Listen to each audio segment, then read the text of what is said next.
자, 과학기술 6강의 그 대응 상태의 원리란 글인데요. 자, 하나씩 보면, 자, 이 글은 기체의 그 연력학적 상태를 단순하게 표현할 수 있는 바로 이 대응 상태의 원리를 설명하고 있습니다. 그래서 어떤 화학적인 어떤 이런 현상을 이것이 너무 지금 복잡해요. 그 기체마다 조금씩 고유한 특성이 있기 때문에 좀 다를 수는 있지만 넓게 봐서는 이걸 하나의 어떤 간단한 표나 수치로 이걸 표현할 수 있다. 이것을 바로 이 대응 상태의 원리를 보고 있습니다. 자, 이것을 보는 여러 가지 어떤 그 안에 용어들 중에 이 압축 인자라는 단어와 그다음 임계 온도. 자, 그다음에 여기 보면 이 반데르발 상태 이 방정식이라는 게 있는데, 자, 우리가 지금 앞에서 다루는 것은 이상적 기체를 다루는 거고요.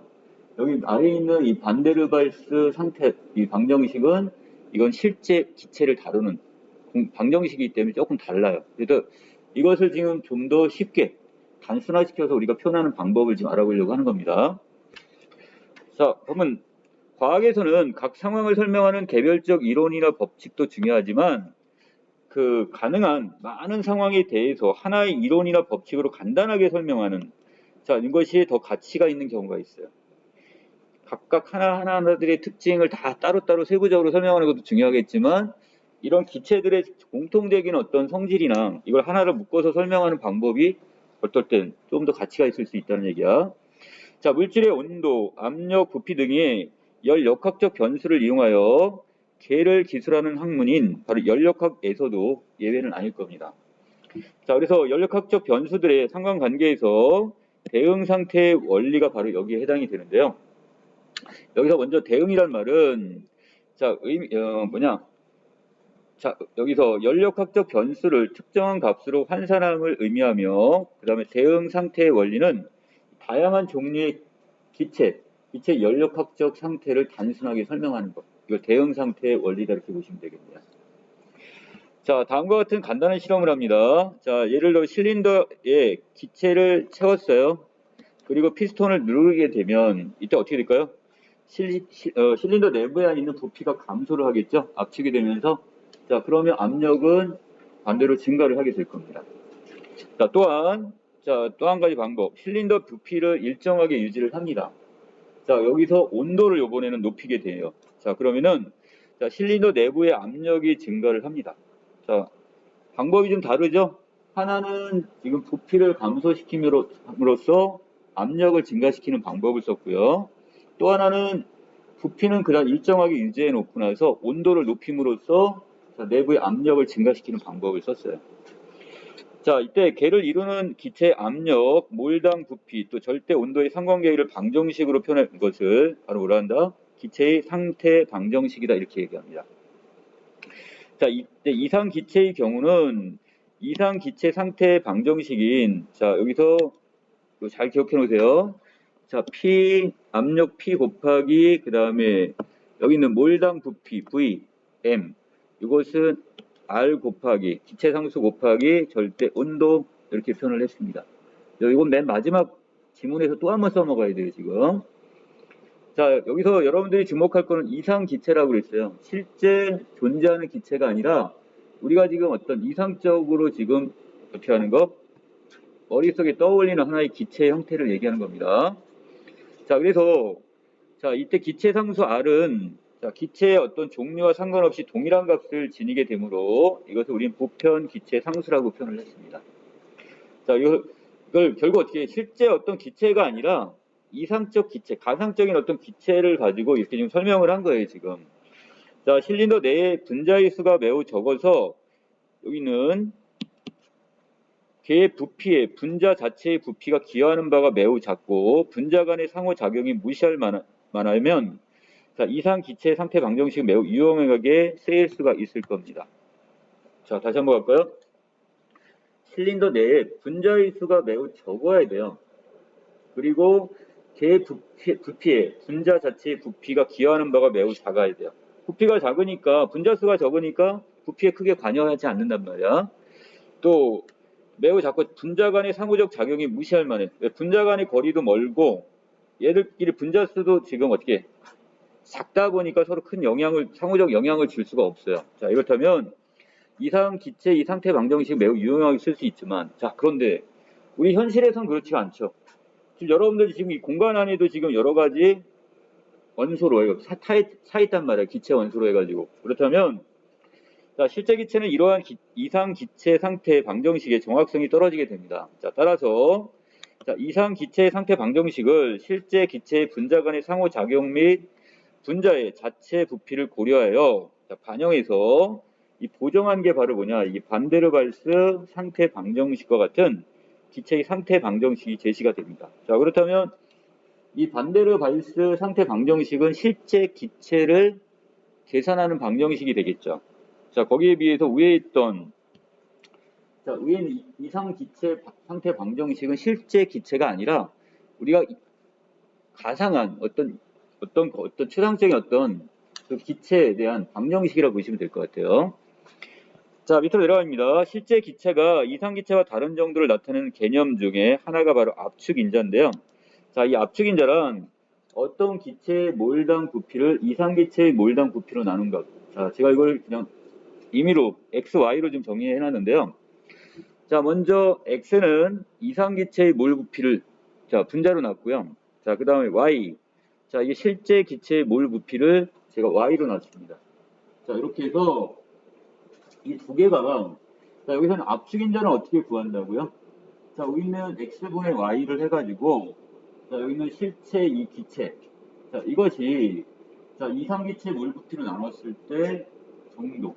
자, 이걸 가지고 우리가 압축 인자를 계산을 해내는데 자, 따라서 어떤 기체 y와 자, 그 다음에 여기서 자, 이상 기체 x 이 가까울수록 기체에 가까울수록 압축 인자는 1에 가까운 값을 갖습니다. 자, 무슨 얘기예요? x분의 y니까 x와 y 값이 거의 일치한다면 거의 어떻게 되는 거야? 두 개는 상쇄가 되면 1이 되겠죠? 자, 1의 값이 나온단 말이죠. 자, 그래서 기체 분자 사이의 상호 작용에 의해 발생하는 힘에는 인력과 반발력이 있는데, 자, 만약에 인력이 반발력에 비해서 우세할 경우, 자, 뭐가 되는 거야? 끌어당기는 힘이 강한 거죠. 그렇게 되면 부피는 늘어날까요? 줄어들까요? 특정한 공간이 있는데 이 기체들이 서로 껴안고 있어요. 그리고 한쪽으로 몰려 있는 거니까 전체적으로 부피는 줄어들게 되는 거죠. 자, 그러면 자, 이때 자, x와 y 중에 어떤 게 커지는 거예요? 자, y는 지금 어떻게 돼요? y는 커지는 거예요, 줄어드는 거예요? 줄어들게 되는 거죠. 자, 그러면 x 분자값보다 분모값이 어떻게 되는 거니까 더 작아지게 되는 거니까 값은 1보다 작은 상태로 가게 되겠죠. 이해되시나요, 뭔 말인지? 자, 그래서 자, 여기는 전체적으로 이렇게 인력의 반발에 비해 우세할 경우에는 자, 다른 말로 당기는 힘이 더 강해진다면 이상기체 상태 방정식에서 기대되는 몰당 부피보다 실제 여기 있는 기체 몰당 부피가 더 작아지기 때문에 자, 압축 인자는 1보다 작은 값. 그래서 외려 분자가 분모보다 여기 어떻게 되는 거야? 분모보다 분자가 더 작게 되는 거죠, 지금. 자, 밑으로 내려갑니다. 자, 여기서 반발력이 인력보다 우세한 경우는 반대가 되겠죠? 자, 이때 같은 경우는 뭐가 커지는 거야? 위에 있는 y의 값이 더 커지게 되는 거니까. 자, 이런 경우에는 자, 결국 당연하게 지금 밑에 분모보다 분자가 더 커져 버리니까 이것은 1보다 더 큰 값을 갖게 되는 거죠. 자, 그래서 바로 이렇게 압축 인자가 1보다 큰 값이 되는 거고. 자, 따라서 자, 이러한 상호작용은 개 온도에 따라서도 양상이 달라지네요. 자, 여기도 이제 이번에는 온도를 가해줬습니다. 자, 그러면 온도가 올라가되면 거기에 따라 반발력이 커졌대요. 자, 반발력이 커진다는 것은 반대로 뭐가 되는 거야? 이때도 그렇지. 그렇게 되면 위에 있는 이거가 똑같은 값이 되는 거죠. 반발력이 인력보다 우세한 경우와 마찬가지가 되니까 자, 1보다 큰 값을 갖게 되겠죠.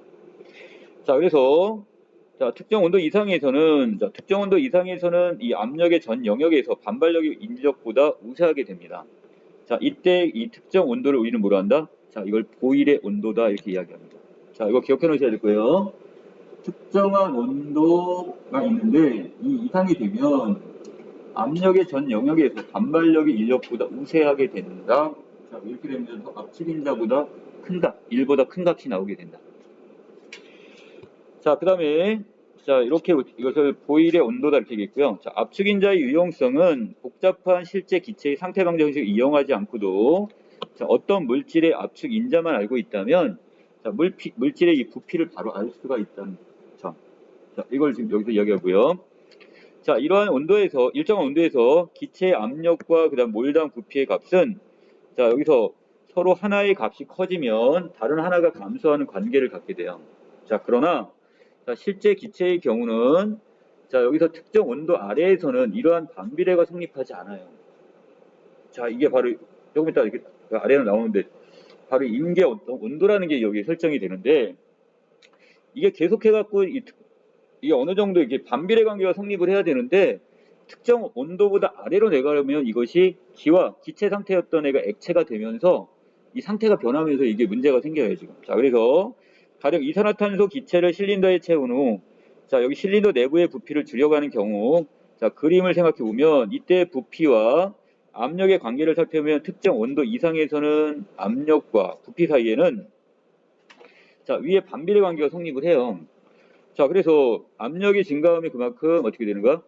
이제 부피 같은 경우는 이제 반대가 되니까. 자, 그런데 하지만 특정 온도 아래에서는 실린더 내부의 어떤 기체 부피를 줄여가면 자, 압력이 커지다가 더 이상 커지지가 않고 자, 어떻게 된대요? 자, 갑자기 일정하게 유지가 되는 구간이 나타나요. 즉 다시 압력이 급격하게 증가하는 현상을 알 수 있는데 자, 이때 압력이 일정하게 유지되는 구간에서는 기체가 계속해서 어떻게 한대요? 자, 액화. 자, 이것이 이제 액체로 변하고 있단 말이야. 때문에 압력이 더 이상 커지지 않고 같은 압력을 유지하게 됩니다. 자, 그런데 모든 기체가 액화된 후에는 자, 부피를 줄여감에 따라서 다시 압력이 급격하게 증가하게 되는데 자, 이때는 뭐가 더 필요해요? 자, 이때 이 액체의 부피를 줄이기 위해서는 기체보다 더 큰 압력이 필요하기 때문에 이제 압력이 급격하게 증가하게 됩니다. 이러한 액화 현상이 처음 일어나는 온도를 우리는 뭐라고 하고요? 자, 임계 온도다 이렇게 보시고요. 자, 그림에서 볼 수 있듯 임계 온도에서는 변곡점이 나타나게 되는데 자, 이때 변곡점에 해당하는 몰당 부피를 임계 몰당 부피, 압력을 임계 압력 이렇게 이야기를 합니다. 자, 그리고 자, 이것은 기체마다 어떤 고유한 값을 임계 온도에 따른 임계 온도를 이렇게 다 다르단 말이야. 기체에 따라서. 자, 그 다음에 이때 어떤 개의 몰당 부피와 압력 온도를 각각 임계 몰당 부피, 임계 압력, 임계 온도로 나눈 값을 자, 이걸 우리 환산 몰당 부피, 자, 환산 압력, 그 다음에 환산 온도라고 얘기를 하는데요. 자, 다시 자, 몰당 부피나 압력 온도가 있는데 이것을 임계 몰당 부피로 다시 나눠주는 부분이 있죠. 자, 이런 것들을 우리 뭐라 한대요? 환산 몰당 부피 내지 자, 압력, 그 다음에 환산 온도 이렇게 이야기를 합니다. 자, 그러나 환산 몰당 부피를 이용해서 개별 환산 온도에서의 이 환산된 압력 인자의 변화를 환산 압력에 따라 그래프로 나타나게 되면 자, 이때 압축 인자는 같은 환산 압력에서 기체의 종류에 상관없이 거의 동일하게 나타나게 됩니다. 자, 아까 이것을 우리는 뭐라 했어? 대응 상태의 원리다 이렇게 얘기를 하는데 대응 상태의 원리는 다양한 기체의 연력학적 관계의 파악을 용이하게 만들어집니다. 자, 그래서 실제 기체의 대표적인 상태 방정식인 자, 반데르발스 상태 방정식은 자, P 플러스 이것을 어떻게 한대요? 자, V분의 A 거기에다 곱하기 자, V 이것을 다시 어떻게 이 몰당 부피를 거기에다 또 어떻게 일정한 상수를 빼줘야 된단 말이죠. 실제 기체는. 자, 그래서 여기는 RT 바로 상수에다가 절대 온도가 값이 나오게 된단 말이야. 자, 그런데 이것을 아까 이상기체 형태로 지금 바꿔가지고 표현을 한다면 자, 이때 아까 자, 이때 실제 기체 분자 간의 어떤 인력 A나 그 다음에 자체 부피를 감안한 B 도입 같은 경우가 아까 반데르발스 상태의 방정식이었다면 자, 이때 이것은 자, 어떻게 되냐 아까 여기 때 이 방정식에다 반데르발스 방정식의 환산값들 대입하고 임계점에서 변곡점이 나타나는 점을 수학적으로 이용해서 자, 이걸 환산 압력의 형태로 표현을 하게 되면 자, 이때 같은 경우는 A와 B의 이 상수값이 지금 어떻게 돼요? 자, 이게 사라져 버려요 지금. 그럼 환산 온도, 환산 몰당 부피만의 식이 나타나게 되는데 자, 이때 같은 경우는 결국 뭐만 남아요? 자, 위에 다시 우리 처음 기억하라는 게 있었어요. 자, P 곱하기 자, 몰당 부피 M 자, Vm. 그다음에 여기다가 이것은 뭐야? R 곱하기 T. 똑같죠? 이렇게 되면. 자, 그래서 여기 있는 이 상수값들이 결국 없어지는 이 환산 압력으로 이걸 만약에 바꾸게 되면 좀 더 단순해지면서 결국 이것이 이상기체 형태가 지금 똑같이 돼버려요, 지금. 자, 그래서 자, 즉 기체의 종류와 상관없이 같은 환산 온도와 그 다음에 자, 여기 있는 환산 몰당 뭐를 하게 되면 몰당 부피에서 기체는 같은 환산 압력을 나타낸다 이렇게 보시면 되겠네요. 자, 이거 공식을 제가 바꿔놓긴 했는데 왜 이렇게 복잡해져 그랬죠? 자, 여기에서 여기 있는 자, 이것은 매려 또 헷갈려 버리네요. 지금 여러분들 넣어버리면. 자, 그래서 이거는 지금 그냥 지웠겠습니다. 그래서 아까 있던 그 위에 결국 이것을 환산 압력에 대해 표현을 해갖고 이걸 다 지워버리면 즉 기체 종류나 상관없이 환산 온도와 환산 몰당의 부피에서 기체는 같은 환산 압력을 갖게 되다 보니까 좀 더 단순하게 표현할 수 있다 이렇게 보시면 될 것 같아요. 자, 여기까지 내용 정리 마치겠습니다.